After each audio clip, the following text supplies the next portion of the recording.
It's the month of December, January, February, all the way to March. You are advised to make sure that you do have a Kamba-based tea because it is the mango season and no one does mangoes as good as the Kamba people. And Umamusi, yeah, I was just trying to make sure I'm in touch with my Kamba community. Now, to learn so much about mangoes, we came all the way to this particular farm in Machakos County. Right here, we are going to learn about the different varieties of mangoes that are grown in Kenya, which ones are grown for export, how do you plant these mangoes, how do you take care of your farm, when is the harvesting season, and also how do you harvest your mangoes. Right here on this show as well, we're going to eat a lot of mangoes.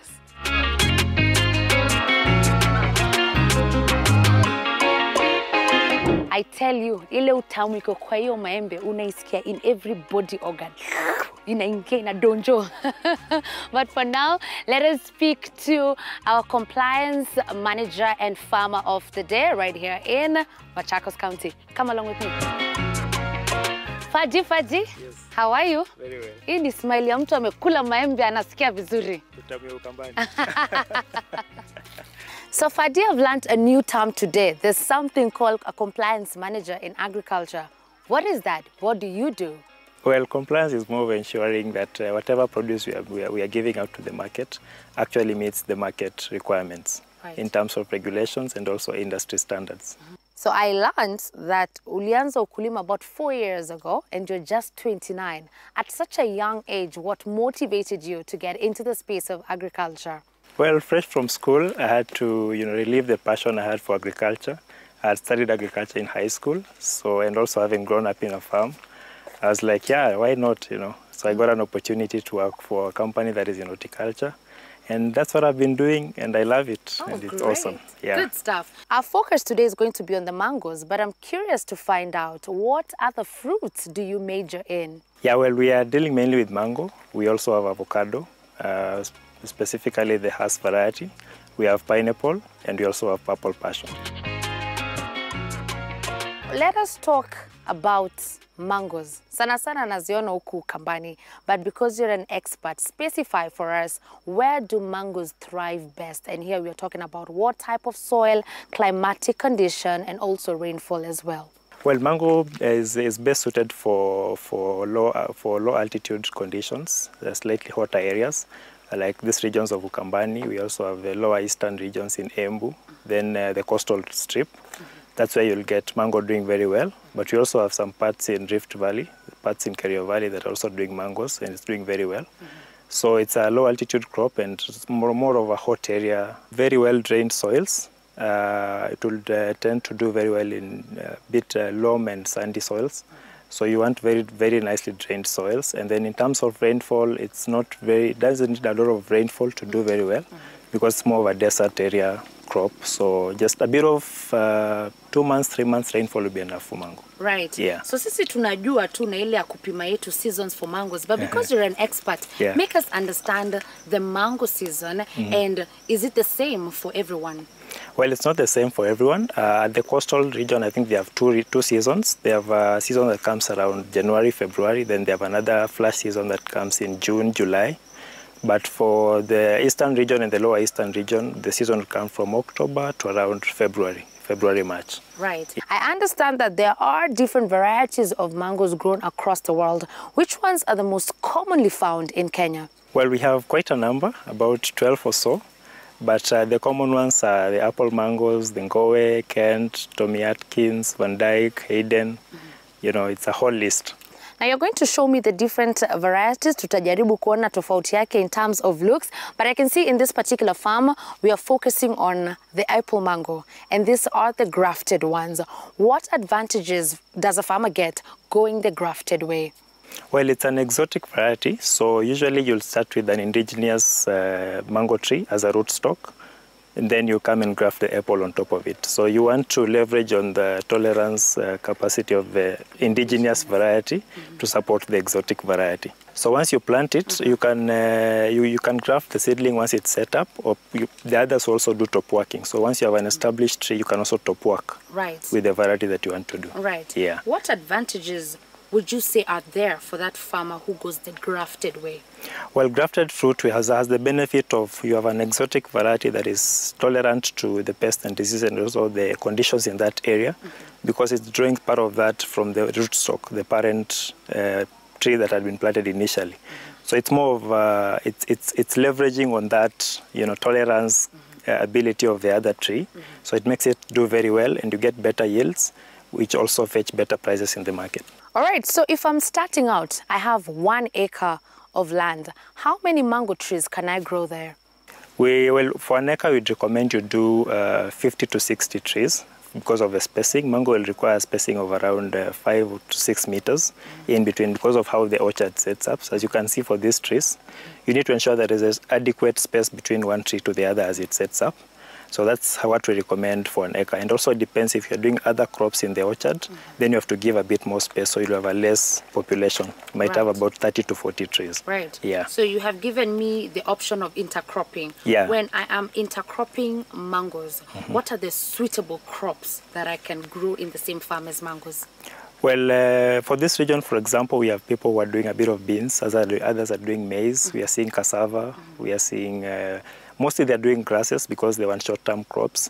It depends with a number of factors. For example, the region you're in, the rain patterns and all that. Right. So most of them will do pruning first and then the intercrop before the mango sets up so that there's no competition for the nutrients in the soil. Are mango trees heavy feeders? Not really. It's more of, it's a tolerant crop, so it tends to survive in very harsh conditions. You'll find it in very dry areas, and it will be doing very well. If you go to some place where people don't even add any fertilizer, but the crop still does very well. So it's quite a very comfortable crop to handle. So people use fertilizers, manure around this region? Not so much. Most of them actually just do manuring and a bit of foliar feeding, just to ensure the crop comes out in a very vibrant way and it's nice and you're able to get good yields. If I plant my grafted apple mango, how long will it take for me to start getting fruits? Well, from establishment, it will take you around 3 to 5 years for the grafted trees. But for the orchard to fully set up and you can realize much better yields, it's 7 years, thereabout. Right. Talking about maturity, how many kilograms of mangoes can you get per season? Yeah, well, for this variety, from what we've been seeing from our studies around the region, you're able to get 100 to 200 kilos for each tree for the orchards that are nicely established. Of course, give or take with the climatic conditions. Yeah, sometimes the weather is not so favorable, so you have a good set, but then you lose a bit of the flowers. And sometimes, things are good and you get on the higher side. Now, I know you've mentioned that the mango tree is quite a resistant tree, and that's why it's doing good in climatic conditions such as this. But talk to us about the husbandry. Are there specific, treatments and conditions that are particularly given to the mango tree? Yeah, of course. There's one very important thing is what we call setting. You can see these trees are sort of funnel-shaped. That's one of the practices you have to take care of. As they set the branches, you have to control that. So there's the pruning activities you keep on doing on the farm. You have to feed also. And at that point, it's very vulnerable, so you need to irrigate a lot because it's not set up yet. The roots are not that deep. So you have to do a bit of irrigation, you have to do a bit of feeding, fertilizers and manuring. But the most important is the setting, so that the tree comes out in a funnel shape. Talk to me about why it's very important to get that funnel shaped of the mango tree. Well, as you can see from this tree right here, mango needs to have a bit of space in between. You need sunlight to come in, you need wind to be able to flow through it. So if it's too compact, then you don't get better yields. So for you to get better production and good yields, you need to have it open up so that sunlight can come in and a wind can blow through so that the fruits are much healthier and you prevent pest and disease buildup. Great. Now you've explained very clearly on the importance of the funnel shape. Can you also explain to me how do I achieve that funnel shape? What does a farmer do? Well, what happens as the tree develops from a small tree, as it comes, when it starts branching, now you go with the angles and the distance. So at every around, they'll make 45-degree angles. Then for around 30, 45 centimeters, you'll see the branches. So you keep on pruning the ones that are growing inwards and leave the ones that are spreading outwards. Right. Yeah, so that it keeps forming that funnel. Now on to harvest, okay? Because I can see what we have here is ready for harvesting. Yeah. Right? Yeah. So how do I harvest? I want you to teach me that process. Okay. Well, first of all, before you start harvesting, very important for you to ensure that the fruits are mature, they're ready for picking. Picking immature fruits, it's not very good for your orchard because then the tree tends to react to that and you might end up not getting very good harvest in the subsequent season. So you first of all check whether the fruit is mature. For this variety, for example, at around the stalk, you'll see a depression. It tends to sink in to sort of form shoulders. So that's one of the features you check. And then on the lower side, it tends to become round and not pointed on this lower side of the fruit. And then you'll also see a bit of color changes. It tends to be a bit green and, you know, a bit of yellowish. If it's still maroonish and pale and a bit of reddish, it's still not yet ready for harvesting. So once you survey the farm and you can see everything is okay, then you can schedule your harvest based on how your market wants to, you know, the supply to be. Then you can also go a step further and check the sugar content in the fruit. Harvesting method is very simple. It's not as complex. You just pluck off the fruit from the stalk, but you face it on the other side so that the sap doesn't spill on you because it tends to burn the skin. Right. Yeah, so once you pluck it, then you invert it to drain away the sap, the remaining sap on the fruit. Then you can carry it in your crate or your sack and take it where you need to go. Yes. I want us to do it practically. Yeah. Nataka kuelewa kama mtoto wako shule, si ndio? Yeah. What do I need to look out for ndo nijue my fruit is mature and ready for harvesting? Yeah, so the first thing you'll check is here where the fruit is attached to the stalk. It tends to form shoulders like this one. This one is very nicely visible. There's a bit of depression. And then on this lower side, it tends to become round. Hapa chini. Yes, and not as pointed. If you see But this one, it's pointed here. if you compare with this one, you can see this one is very sharp. And this one is not as pointed as this one. So this one is not yet mature. And this one? This one is mature. You can see it's yeah, almost... iko pointed. Yes, yes. Right. Yeah. Na umesema hapa kukue na ka depression. Yes, a bit of it tends to form shoulders. Most Right. mango fruits will form shoulders when they're fully mature. Right. Yeah. Another physical character to look out for? You'll also look at the color. You can see, for example, this one, the color is a bit different from this one. See, this one is still a bit of reddish, pinkish color. So this one is still not yet mature. Yeah, so the mature ones will tend to be greenish like this. Right. Yeah. Kuna kitu pia ulikuwa umeniambia a while back that maembe inaweza pata sunburn. Yes. Oh, dani imeiva kumbe ni sunburn. Yes. Just show me, you know, one of them that has a sunburn. This is exactly the example. This actually is an impact of the sun. This one. So you can see this one is not as much affected with the sun. It's still a bit green. Na mimi hapa nasema hii ndio imeiva green. Hii ni sunburn. Yes, hii ni jua tu imeilemea. Mtutafutie maembe sunscreen. Well, we can try that. I'm umbrella. Try. You know, umbrella mchana. Nani atasimama hapa na umbrella the whole day. All right. So, umesema round, not pointed. Yeah. A depression. Shoulders. The color. Yeah. All right. Yeah. And then you can go a step further and check the sugar content. Okay. Yeah, the bricks level. But I'm sure there's an innovation for that. Of course. We'll get to see that later on the show, right? Yeah. But for now, watch sasa to harvest. Mimi nikikuja ku harvest, do I cut this stalk completely? Do I leave it to the stalk a bit? How do I harvest correctly? It's not complicated, especially for us who are doing processing. So you just want this fruit without any injuries. That's the main thing you're focusing on when you're harvesting. So you'll just pluck it while facing it away from you, like that. And then, because you don't want the sap to burn the skin of the fruit, This is the sap. this is the sap.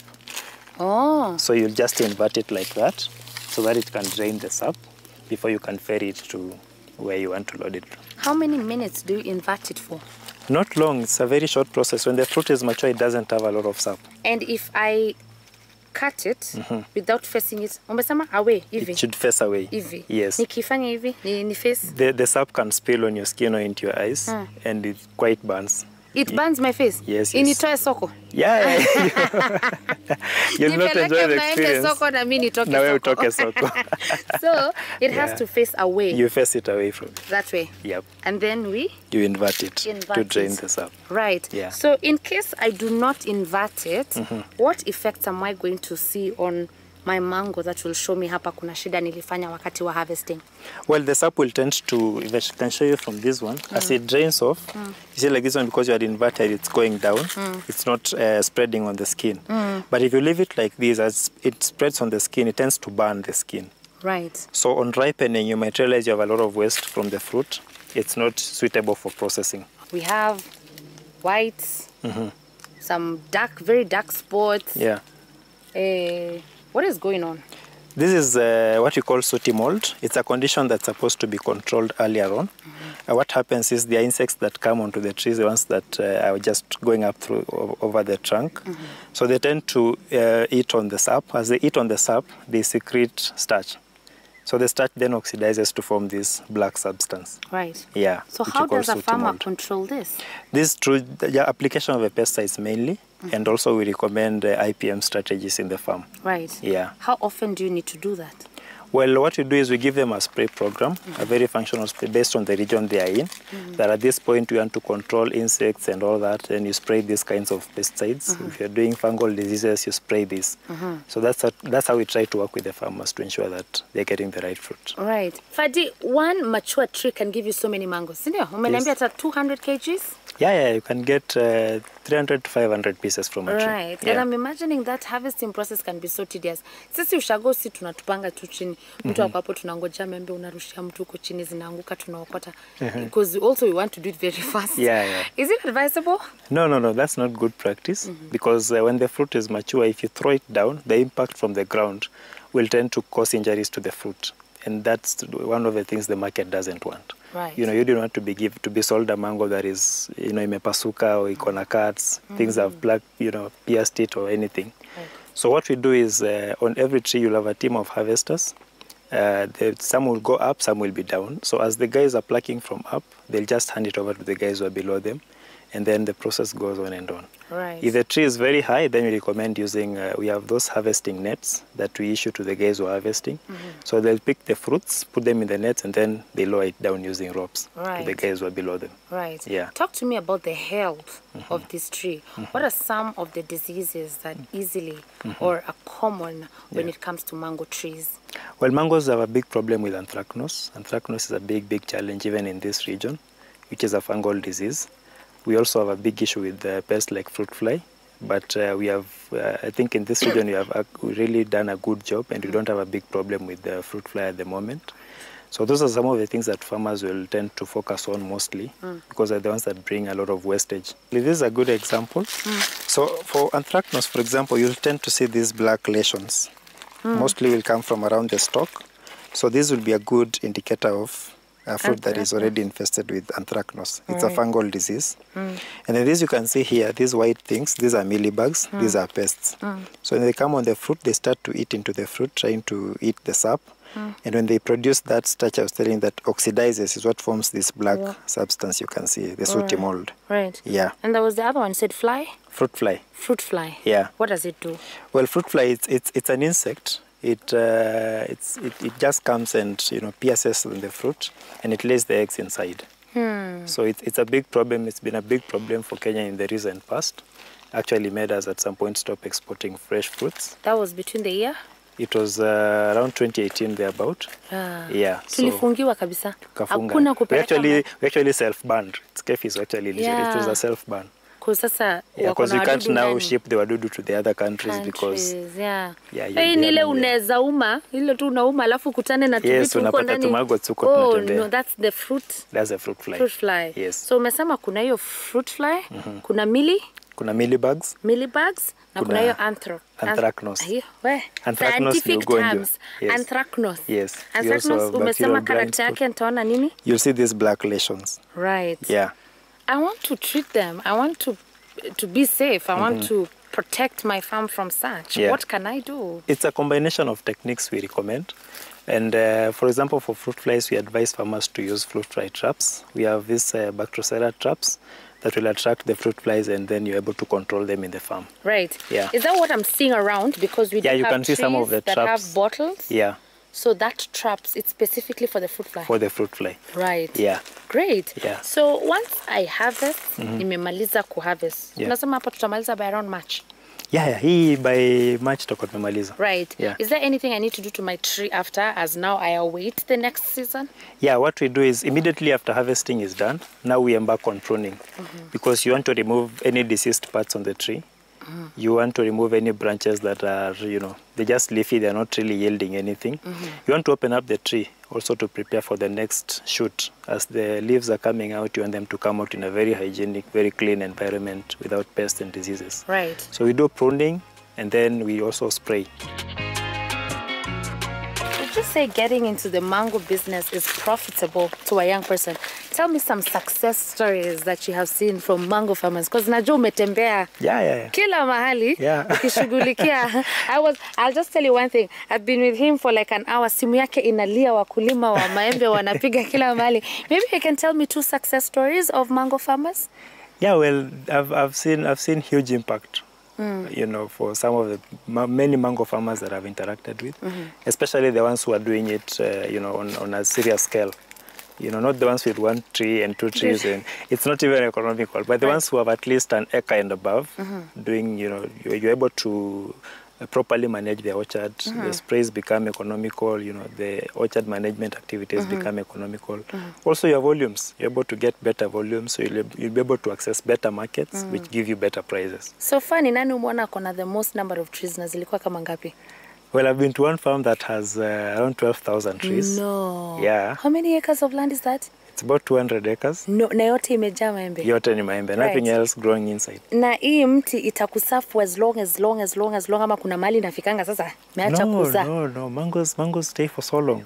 Right. For so long. If you go to the coast, for example, you get trees that are over 50 years old. Right. The wazes you get there won't even tell you who planted the trees. Oh. And they're still yielding and, It's you know. yielding. Yeah.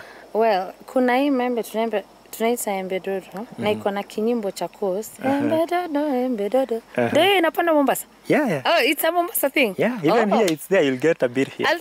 I think I know how embe dodo looks like. So it's a Mombasa thing because there's a song for it. Yeah, it's a common food at the coast. Right. Yeah. Kwa hivyo nikitaka kuingia, umesema nisikuwe na kamti kamoja. For it to make commercial sense, how many trees on the very minimum do I need to have?